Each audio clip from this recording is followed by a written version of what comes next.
Город Якутск развивается бурными темпами. Хорошеет не только центр столицы, но и окраины города. Появляются новые районы со своей инфраструктурой, детскими садами и школами, а также застраиваются полностью старые районы. Сносятся деревянные дома, строятся новые. Главный архитектор города Якутска Ирина Алексеева рассказала о новом квартале 93-94 в нашем сюжете. Вообще в городе Якутск, значит, вот те территории, которые застроены двухэтажными жилыми домами, они у нас развиваются по так называемым договорам о развитии застроенной территории. Сегодня очень активно ведутся работы в районе третьей поликлиники, там строятся 16-этажные жилые дома, многие жители уже заметили.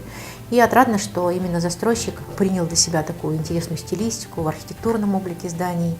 Акцент делается именно на национальный колорит. Мы в прошлом году согласовали очень интересный эскизный проект. Это комплекс домов из 4 высотных башен.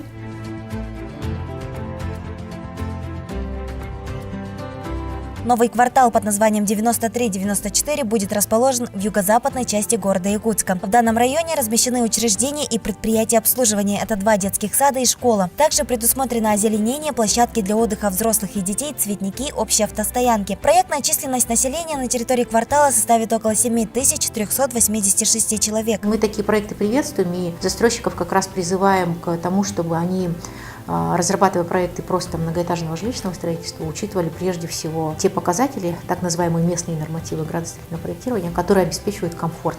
Потому что комфортная городская среда – это проект, направленный не только на благоустройство тех территорий, которые уже там находятся. Это прежде всего те объекты, которые мы вводим сегодня. Город Якутск – это современный город со своей архитектурной историей. И сегодня он активно преображается в лучшую сторону.